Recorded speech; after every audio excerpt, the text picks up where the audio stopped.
الحمد لله رب العالمين، والصلاة والسلام على رسوله النبي الكريم. أما بعد، فقد قال الله تبارك وتعالى في سورة الحجرات: أعوذ بالله من الشيطان الرجيم، بسم الله الرحمن الرحيم. يا أيها الناس إنا خلقناكم من ذكر وأنثى وجعلناكم شعوبا وقبائل لتعارفوا إن أكرمكم عند الله أتقاكم إن الله عليم خبير. قالت الأعراب آمنا قل لم تؤمنوا ولكن قولوا أسلمنا ولما يدخل الإيمان في قلوبكم وإن تطيعوا الله ورسوله لا يلدكم من أعمالكم شيئا إن الله غفور رحيم. إنما المؤمنون الذين آمنوا بالله ورسوله ثم لم يرتابوا وجاهدوا بأموالهم وأنفسهم في سبيل الله أولئك هم الصادقون. صدق الله العظيم. رب اشرح لي صدري ويسر لي أمري واحلل عقدة من لساني يفقهوا قولي. اللهم ألهمنا رشدنا واعذنا من شرور أنفسنا. اللهم ربنا أرنا الحق حقا وارزقنا اتباعه وأرنا الباطل باطلا وارزقنا اجتنابه. آمين یا رب العالمین. حاضرین محترم، سورۃ الحجرات مسلمانوں کی اجتماعی زندگی کی صلاح اور فلاح کی بڑی اہم ترین ہدایات پر مشتمل ہے. اس لیے سلسلے وار جمعے کی نشستوں میں اس کا درس جاری ہے. اور گزشتہ نشست میں آپ کو یاد ہوگا کہ معاشرتی خرابیوں، مجلسی خرابیوں کا ذکر کیا گیا تھا کہ جن سے قرآن حکیم نے سختی کے ساتھ منع کیا.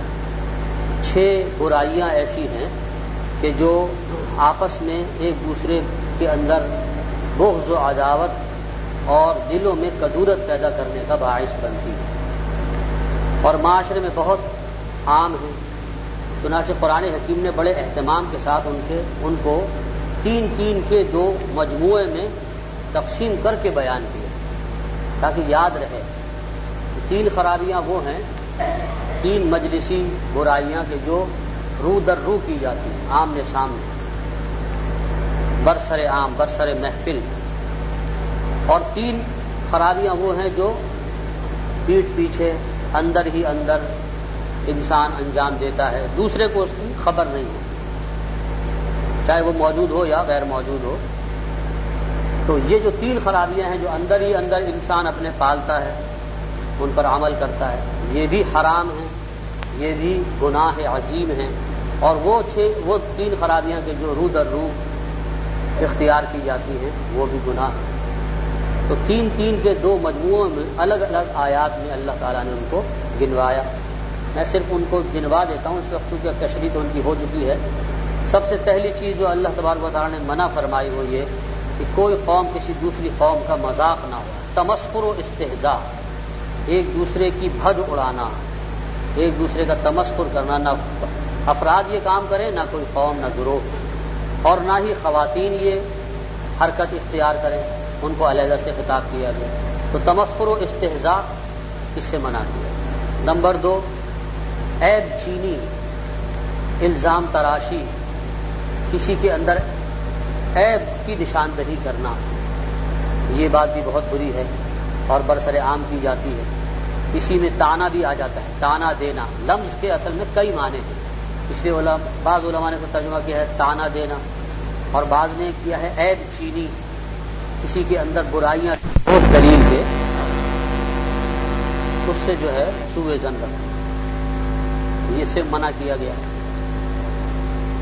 اور اسی طریقے سے تجسس، کسی کے نجی معاملات میں بلا وجہ مداخلت کرنا اور اس کی خفیہ باتوں کو معلوم کرنا، نجی زندگی میں دخل اندازی کرنا. تو تجسس جاسوسی کا لفظ اسی سے بتایا گیا تھا. یہ پسندیدہ نہیں ہے. کسی کے خط کے بارے میں، کسی کی ٹیلی فون کال کے بارے میں بلا وجہ ایک اندر سے انسان کو تجسس ہوتا ہے کہ میں پتہ کروں یہ کیا باتیں ہو رہی ہیں. یہ اخلاقی لحاظ سے بڑی گراوٹ والی چیز ہے. ضمیر انسان کا اس سے آلودہ ہوتا ہے، تو ایسی حرکت کرنی نہیں چاہیے. تو تجسس سے منع کیا گیا اور بدگمانی سے. اور تیسری چیز جو بہت ہی زیادہ بری ہے، یا اگر یہ کہا جائے تو غلط نہ ہوگا کہ ان 6 چیزوں میں سب سے بری ہے، اور وہ ہے غیبت. اپنے کسی بھائی کا ذکر اس کی غیر موجودگی میں کرنا، اس کی کوئی برائی، اس کی کوئی خامی بیان کرنا کہ اگر وہ موجود ہوتا تو اسے ناگوار ہوتی، یا وہ اس کا دفاع کرتا، اپنی صفائی میں کچھ کہتا، لیکن چونکہ موجود نہیں ہے لہذا آپ نے اس کی غیر موجودگی سے فائدہ اٹھا کے اس کی عزت پر جدھر سے چاہا حملہ کر دیا. یہ بڑی ہی گھناؤنی حرکت ہے. قرآن حکیم نے اس کی شناعت کو، برائی کو واضح کرنے کے لیے مثال دی ہے کہ جیسے مردہ بھائی کا گوشت کھانا، جیسے یہ ناپسندیدہ اور مکروہ ہے اور طبیعت انسانی کے لیے بہت ہی گھناؤنی چیز ہے، ایسے ہی اخلاقی سطح پر اپنے غیر موجود بھائی کا تذکرہ کرنا برے انداز میں، یہ بہت ہی اللہ کے نزدیک ناپسندیدہ اور انسان کی نیکیوں کو برباد کرنے والی چیز ہے. افسوس کہ ہمارے درمیان میں یہ اس قدر عام ہو چکی ہے کہ بہت کم لوگ ہیں کہ جو شاید اس سے بچ سکیں. تو اہتمام کرنا چاہیے کہ انسان ایسا نہ ہو کہ ان لوگوں میں شامل ہو جائے جن کے متعلق اللہ کے نبی صلی اللہ علیہ وسلم نے بڑی عجیب مثال پیش فرمائی کہ قیامت کے دن کچھ لوگ اس حال میں حاضر ہوں گے کہ ان کے پاس اچھی خاصی تعداد میں نیکیوں کا ذخیرہ ہوگا، اور انہیں خوش گمانی بھی ہوگی کہ اب تو ہماری بخشش ضرور کر دی جائے گی، اس لیے کہ نیکیوں کا بہت بڑا ڈھیر ہے، متعدد عمرے ہیں، حج ہے، اللہ کی راہ میں صدقہ و خیرات ہے، نمازیں ہیں، بڑی اچھی اچھی نیکیاں ہیں جو ذخیرہ کر کے لائے ہیں، دنیا سے کما کے لائے ہیں. لیکن ہوگا کیا کہ اس شخص نے ان نیکیوں کے کمانے کے ساتھ ساتھ بہت سارے لوگوں کے حقوق بھی تلف کیے ہوں گے، انہی انداز میں، انہی معاشرتی خرابیوں کے حوالے سے. کسی کی غیبت کی ہوگی، کسی کا مال ہڑپ کیا ہوگا، کسی کو دھوکہ دیا ہوگا، کسی پر بلا وجہ عیب چینی کی ہوگی، کسی کا تجسس کیا ہوگا، کسی کا تمسخر و استہزاء کیا ہوگا. اب وہ سارے دعوے دار جمع ہو جائیں گے اور اللہ تعالیٰ سے فریاد کریں گے کہ اے اللہ، اس نے دنیا میں ہمارے ساتھ یہ معاملہ روا رکھا تو اب ہمیں ہمارا حق دلایا جائے. اس نے ہماری غیبت کی تھی، اس نے ہمارا دل دکھایا تھا، ہمارا فلاں مال اس نے ہڑپ کیا تھا. تو وہ جو متاثرین ہوں گے وہ دعوے دار بن کر آ جائیں گے، اور وہاں آپ کو پتہ ہے کہ میدان حشر میں جو کرنسی ہے وہ روپے اور ڈالر کی اور ریال کی نہیں ہے، وہاں کی کرنسی ہے نیکی اور بدی. وہاں کا سکہ یہ ہے. اللہ تعالیٰ فرمائیں گے ٹھیک ہے، ان حقداروں کو اس کی نیکیاں تقسیم کرنا شروع کرو. اب اپنی پوری عمر میں اس نے پتہ نہیں کتنے لوگوں کی غیبت کی ہوگی، اسے تو یاد بھی نہیں ہوگا، اور کتنے لوگوں کا دل دکھایا ہوگا، کتنوں کا تمسخر و استہزاء کیا ہوگا.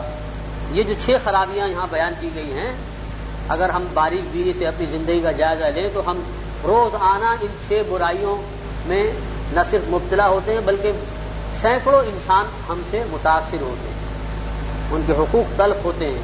کسی کا ہم تجسس کر رہے ہوتے ہیں بلا وجہ، کسی کی ٹیلی فون کال ہم چھپ کر سن رہے ہوتے ہیں، کسی کا خط کھول کر پڑھ رہے ہوتے ہیں، اور کچھ نہیں تو پڑوس کے اندر جو کچھ ہو رہا ہے اس کے بارے میں بلا وجہ ہم تجسس کرتے ہیں. یہ سب گناہ کی باتیں قرآن اس سے روکتا ہے.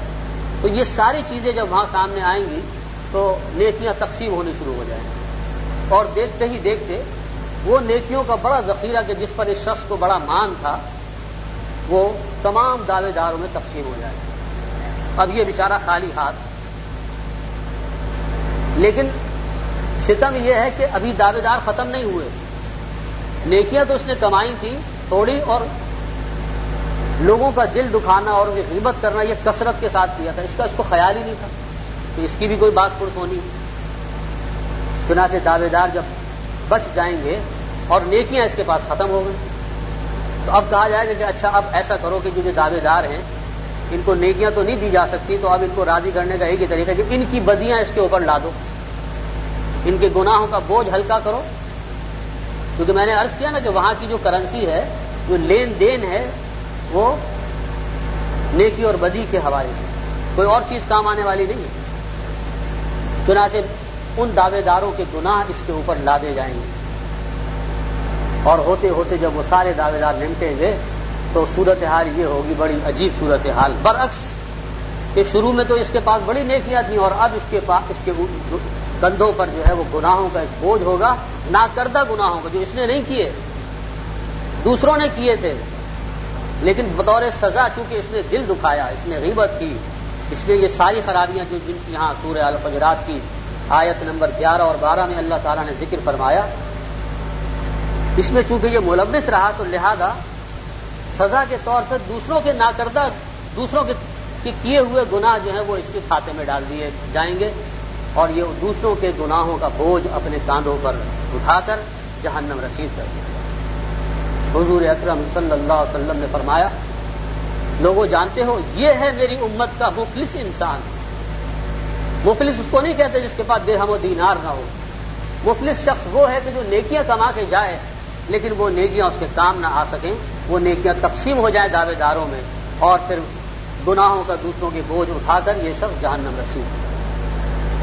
تو حضرات ہمارے لیے بڑا لمحہ فکریہ ہے. ہم یہ قرآن پڑھتے ہیں، یہ نہ سمجھیے گا کہ یہ گزرے ہوئے لوگوں کی داستانیں، یہ 1400 سال پہلے جو لوگ رہتے تھے ان کی ہدایت کے لیے اور ان کو آئینہ دکھانے کے لیے آیا تھا. اس کا ہم سے کیا تعلق ہے؟ ہمیں تو بس اس کو پڑھنا ہے، تلاوت کرنا ہے، اس کا ثواب حاصل کرنا. باقی اس کے جو احکامات ہیں اس کی طرف توجہ کرنے اور اس کے مطابق اپنی زندگی بدلنے کی کیا ضرورت ہے؟ اگر یہ خیال ہے تو سمجھ لیجیے کہ ہم بہت بڑے دھوکے کے اندر ہیں. یہ قرآن ہر اس شخص کے لیے نازل کیا گیا ہے جو باشعور ہے، مسلمان ہے، اللہ کو مانتا ہے، روز آخرت پر یقین رکھتا ہے. ہر اس شخص کے لیے یہ قرآن کتاب ہدایت ہے، اور اس کا تقاضا یہ ہے کہ اس کو سمجھ کر پڑھا جائے اور اس کے احکامات کے مطابق اپنی زندگی کو ڈھالنے کی حتی الامکان کوشش کی جائے. اب جب قرآن کہہ رہا ہے یا ایھا الذین آمنوا لا یسخر قوم من قوم، اے اہل ایمان اس بات کو اچھی طرح سمجھ لو کہ تم میں سے کوئی کسی دوسرے کا مذاق نہ اڑائے. اس کے مخاطب کیا صرف صحابہ کرام ہیں؟ کیا صرف 1400 سال پہلے کے لوگوں کے لیے تلقین ہے؟ ہمارے آپ کے لیے کوئی اس کے اندر ہدایت نہیں ہے. یہ سوچنے کا مقام ہے کہ ہم قرآن کو پڑھتے ہیں لیکن ہم اس کے احکامات کو نہ سمجھتے ہیں اور نہ اپنے اوپر اپلائی کرتے ہیں. اور ہوگا کیا؟ قیامت کے دن یہ قرآن ہمارے خلاف حجت بنے کہ اللہ یہ مجھے مانتا تھا، مجھ پر ایمان رکھتا تھا، لیکن اس نے میرے حقوق ادا نہیں کیے، نہ مجھے پڑھا، نہ مجھے سمجھا، نہ مجھ پر عمل کیا، نہ دوسروں تک پہنچایا. یہ سارے حقوق ہیں قرآن حکیم کے جو ہمارے اوپر ہیں. تو مفلس کون ہے؟ نبی کریم صلی اللہ علیہ وسلم نے اس کی کیسی بہترین تشریح فرما دی. درہم و دینار سے محروم شخص مفلس نہیں ہے. مفلس وہ ہے کہ جس کے پاس اس دنیا میں نیکیوں کا کچھ ذخیرہ تھا اور وہ لے کر آخرت میں حاضر ہوا، لیکن وہ نیکیاں اس کے کام نہ آ سکیں. وہ بٹ گئیں، تقسیم ہو گئیں ان دعوے داروں میں کہ جن کی حق تلفیاں اس نے کی تھی. لہذا علماء کرام یہ فرماتے ہیں کہ اگر آپ دین کو سمجھنا چاہیں اور دین کا لب لباب اور خلاصہ نکالنا چاہیں کسی ایک جملے میں، تو وہ یہ ہے کہ دین نام ہے حقوق کی ادائیگی. پورا دین، چاہے وہ عبادات ہوں، معاملات ہوں، اخلاق ہوں، جتنے شعبے ہیں دین کے، ان سب کے لیے آپ ایک جامع لفظ جملہ استعمال کر سکتے ہیں. پورا دین سر تا سر حقوق کی ادائیگی کا نام ہے. حقوق و فرائض، ان کی ادائیگی کا نام ہے دین. وہ حقوق اللہ تعالیٰ سے بھی متعلق ہے، مخلوق سے بھی متعلق ہے، حتیٰ کہ اپنے نفس سے بھی متعلق ہے. ہر چیز کا آپ کے اوپر حق ہے. اس حق کو ادا کرنا، اس فرض کو نبھانا، یہی ذمہ داری ہے، یہی دین ہے. یہ حق جب ہم اللہ کے لیے ادا کرتے ہیں تو وہ فرض ہوتا ہے. فرائض، نماز پڑھنا، زکوٰۃ دینا، یہ اللہ کا حق ہے. اس کو ہم عبادات کہہ دیتے ہیں. ان کو ہم فرائض کہہ دیتے ہیں، لیکن اصل کیا ہے؟ وہ حقوق اللہ ہیں. اور یہی حقوق جب ہم مخلوق کے لیے ادا کرتے ہیں تو وہ حقوق کی ادائیگی ہے، اس کو ہم حقوق کی ادائیگی کہتے ہیں. تو اپنے بیوی بچوں، اپنے رشتہ داروں، دوست احباب، متعلقین، جہاں آپ کام کرتے ہیں، وہ سب جو لوگ آپ سے کانٹیکٹ میں آتے ہیں، جو آپ کا دائرہ اثر ہے، وہ سب آپ کے اوپر حق رکھتے ہیں، ان کے حقوق ادا کرنے ہیں. اور اگر حق ادا نہ کیا تو وہ حق کی جو اتلاف ہے، حق کی جو کمی ہے، وہ پوری کی جائے گی آپ کی نیکیوں سے روز محشر. اور یہ بڑا خطرناک معاملہ. عقل مند آدمی وہ ہے کہ جو صرف نیکیاں کمانے پر توجہ نہ رکھے بلکہ اپنے آپ کو گناہوں سے بھی بچائے. ان معاشرتی خرابیوں سے خاص طور سے جن کا یہاں سورہ الحجرات کے اندر اتنے اہتمام سے دیکھیے وسط سورت میں ذکر کیا اللہ نے، اور دونوں آیات کو یا ایھا الذین آمنوا سے شروع کیا. تو یہ کوئی معمولی بات نہیں. 3 مجلسی خرابیاں ایک آیت میں، 3 مجلسی خرابیاں دوسری آیت میں، اتنے اہتمام اور حسن ترتیب کے ساتھ بیان کرنے کا مقصد یہ ہے کہ اسی اہتمام سے ہم ان سے بچنے کا التزام کریں، کوشش کریں کہ ان میں سے کوئی بھی چیز جو ہے وہ ہماری زندگی میں نہ رہے. نہ کسی کی غیبت، نہ تجسس، نہ الزام تراشی، نہ مذاق اڑانا، نہ برے نام رکھنا، اور نہ غیبت اور نہ سوء ظن. یہ ساری جو چیزیں ان میں بیان کی گئی ہیں یہ وہ گناہ ہیں کہ جو حق تلفی پر منتج ہوتے ہیں، جن کا نتیجہ نکلتا ہے حق تلفی. اور پھر اس کا مداوع جیسا کہ میں نے عرض کیا کہ روز محشر نیکیوں کے ذریعے سے کیا جائے گا، اور کتنا خسارے کا سودا ہوگا کہ اس وقت کام آنے والی نیکیاں کہ جن پر نجات کا دار و مدار ہوگا وہی تقسیم کر دی جائیں اور وہاں انسان خالی ہاتھ رہ جائے. تو اس لیے بڑی فکر کی ضرورت ہے. اس کو آپ ایک مثال سے یوں سمجھ سکتے ہیں کہ جیسے آپ نے کچھ چیز ذخیرہ کرنے کے لیے، کوئی گندم یا کوئی بھی چیز آپ نے ذخیرہ کرنے کے لیے کوئی تھیلا، کوئی بوری استعمال کی. اب آپ اوپر سے اس میں ڈالتے جا رہے ہیں اور آپ سمجھ رہے ہیں کہ جناب یہ تو بھر رہا ہے، ذخیرہ ہو رہا ہے، لیکن آپ نے اس کا خیال نہیں کیا کہ اس کے پیندے میں ایک سوراخ بھی کسی چوہے نے کتر دیا، پھٹ گیا. تو آپ اوپر سے ڈال رہے ہیں اور وہ نیچے سے ضائع ہو رہا ہے. تو پہلے ان سوراخوں کو تو بند کریں، تب ذخیرہ ہوگا اس کے اندر جو بھی آپ کچھ ذخیرہ کرنا چاہتے ہیں. تو نیکیوں کا اگر ہم نامہ اعمال میں اپنے ذخیرہ کرنا چاہیں تو ان سوراخوں کو بند کرنا پڑے گا، ان لوپ ہولز کو دور کرنا پڑے گا کہ جن کی وجہ سے ہماری نیکیاں ضائع ہو رہی ہیں. اور وہ کیا ہے؟ یہ زبان کا غلط استعمال، جھوٹ، غیبت، دھوکہ، فریب، یہ سب وہ مہلک چیزیں ہیں جو ہماری نیکیوں کو دیمک کی طرح چاٹ رہی ہیں. ہم خوش ہو رہے ہیں کہ ہم نے نامہ اعمال میں اتنے عمرے لکھوا دیے، اتنے حج ذخیرہ ہو گئے، اتنی نمازیں، لیکن یہ نہیں پتا کہ کتنے لوگوں کی ہم نے غیبت کی، کتنوں کا دل دکھایا، جھوٹ بولا اور نہ جانے کیا کیا کچھ کیا. تو یہ سارے جو گناہ ہیں یہ وہ سوراخ ہیں کہ جن کے ذریعے سے ہماری نیکیاں ضائع ہو رہی ہیں. تو ہوش میں آنے کا وقت ہے. انسان اپنی نیکیوں کو اگر چاہتا ہے کہ قائم و دائم رکھے اور کوئی چیز اس کو نقصان نہ پہنچائے تو اس کو ضروری ہے کہ وہ ان گناہوں سے، ان مجلسی خرابیوں سے، خاص طور سے وہ چیزیں جو کسی کے حق سے متعلق، جس کے لیے روز قیامت وہ دعوے دار بن کر کھڑا ہو سکتا ہے، اس سے بہت زیادہ اجتناب کی ضرورت ہے. کسی کا حق آپ کے اوپر نہ رہ جائے، اس کی کوشش کیجیے. حتی الامکان لوگوں کے حقوق کی ادائیگی کی فکر کیجیے. وہ معاشرہ جس کے اندر حقوق کی ادائیگی کا تصور اور شعور پیدا ہو جائے وہ معاشرہ ایک بہترین معاشرہ ہے، اس لیے کہ جب سارے ہی لوگ حقوق کی ادائیگی کی فکر میں لگ جائیں گے تو کوئی شخص نہیں ہوگا جو یہ کہے کہ مجھے میرا حق نہیں مل رہا. آج دیکھیں نا ساری جنگ یہی ہے، مفاد پرستی کی جو جنگ ہے کہ میرا حق مجھے نہیں مل رہا، حقوق کی جنگ. میرا حق مجھے نہیں مل رہا جناب، میرے حصے کی روٹی مجھے نہیں مل رہی، میرے حصے کا کوٹا مجھے نہیں مل رہا. لہذا اس کے لیے ایک اجتماعیت کی ضرورت ہے، نعرے لگانے کی ضرورت ہے، ہڑتالیں کرنے کی ضرورت ہے. ہر ایک اپنا حق مانگنے کے لیے تو بڑا بےتاب ہے، لیکن وہ یہ سوچنے کو تیار نہیں کہ میرے اوپر بھی تو دوسرے لوگوں کے حقوق ہیں.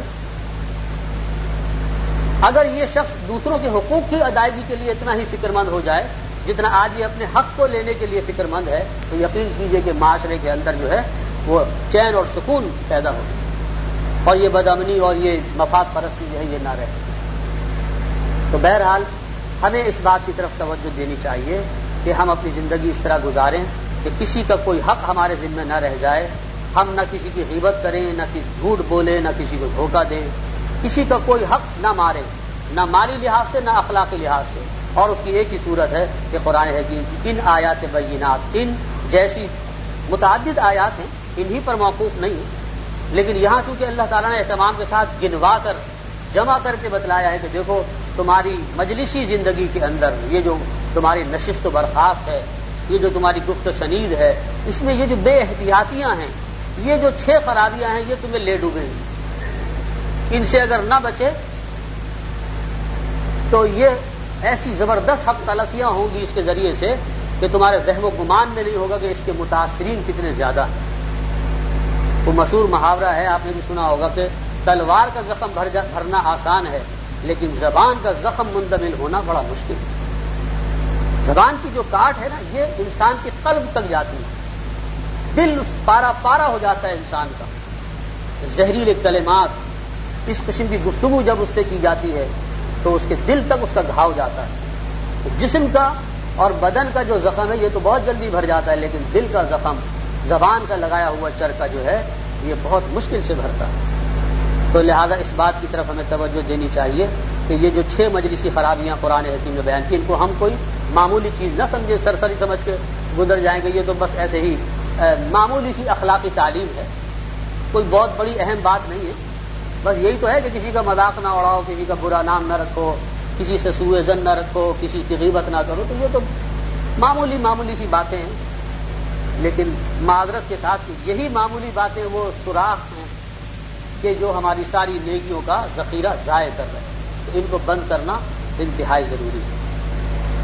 اب دیکھیے چونکہ یہ ساری جو خرابیاں ہیں، دوسرے کا مذاق اڑانا، غیبت کرنا، الزام دینا، طعنہ زنی کرنا، سوء ظن رکھنا، یہ بنیادی طور پر ظاہری وضاقتہ، انسان کی ظاہری حالت، اس کی معاشی یا اس کی جسمانی حالت کو بنیاد بنا کر یہ کام کیے جاتے ہیں۔ کسی کا مذاق اڑانا، تمسخر اڑانا، اس کے رنگ و روپ کو بنیاد بنا لیا، اس کے قد و قامت کو، اس کی بول چال کو، تو چونکہ ظاہر کے اوپر انسان کی توجہ زیادہ ہوتی ہے اور ان چیزوں کو بنیاد بنا کر وہ مذاق اڑاتا ہے، تو دیکھیے اگلی آیت میں اللہ تعالیٰ نے اس بنیاد کو واضح فرما دے کہ عقل کے ناخن لو، تم جو ان ظاہری چیزوں کو بنیاد بنا کر یہ گناہ کرتے ہو، تو یہ ظاہری فرق ہم نے اس لیے نہیں رکھا ہے کہ تم اس کو مذاق کی بنیاد بناؤ، تمسخر کی بنیاد بناؤ، بلکہ یہ تو ہم نے اس لیے رکھا ہے تاکہ تمہارے درمیان میں ایک دوسرے سے تمیز ہو سکے، تعارف کا ذریعہ بن سکے۔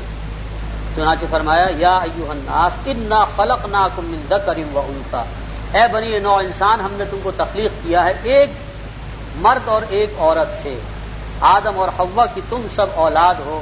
اس پہلے انسانی جوڑے سے اللہ تعالیٰ نے روح ارض پر تمام انسانوں کو پھیلایا ہے۔ وجعلناکم شعوبا وقبائل لتعارفوا، اور یہ جو ہم نے تمہیں مختلف قبیلوں اور قبائل میں اور مختلف قسم کی رنگتوں اور نسلوں کے اندر تقسیم کیا ہے، تو اس کا واحد مقصد یہ ہے لتعارفوا، تاکہ تم ایک دوسرے کو پہچان سکو، شناخت کر سکو۔ ذریعہ تعارف ہے یہ قد و قامت، یہ رنگ و روپ، یہ خد و خال، یہ کوئی فضیلت کی بنیاد نہیں ہے، یہ تو صرف اس لیے ہے کہ آپ دور سے دیکھ کے ایک شخص کو سمجھیں کہ ہاں یہ چینی ہے، یہ جاپانی ہے، اس سے آپ کو خود بخود اس کے شکل سے، چہرے مورے سے، قد و قامت سے، رنگ و روپ سے آپ اندازہ لگا لیتے ہیں کس علاقے کا رہنے والا۔ کتنا بڑا فائدہ ہے کہ جو اس رنگ و نسل کی جو ہے تنوع سے اللہ تعالیٰ نے عطا فرمایا۔ تو وہ چیز کے جو باعث رحمت ہے، جو انسان کے لیے آپس میں تعارف کا ذریعہ، اس کو ہم فضیلت کی بنیاد بنائیں یا اس کو بنیاد بنا کر کسی کی تحقیر کریں، یہ گویا کہ ایک غلط چیز کو غلط جگہ پر استعمال کرنا ہے، اور اسی کو ظلم کہا جائے۔ وضع الشیء فی غیر محلہ، ظلم کی تعریف علماء نے فرمائی کسی شے کو اس کے محل و مقام سے ہٹا دینا، یہ ظلم ہے۔ اللہ نے یہ جو تنوع رکھا تھا یہ اس لیے لتعارفوا، تاکہ تم ایک دوسرے کو پہچان سکو، ایک دوسرے کے ساتھ اچھے طریقے سے تعارف حاصل کر سکو۔ ان اکرمکم عند اللہ اتقاکم، باقی جہاں تک شرف اور فضیلت کا تعلق ہے اور اللہ کے ہاں مقام کا تعلق ہے تو جان رکھو بے شک تم میں سے سب سے زیادہ باعزت اللہ کے نزدیک وہ ہے جو تم میں سب سے زیادہ متقی ہے۔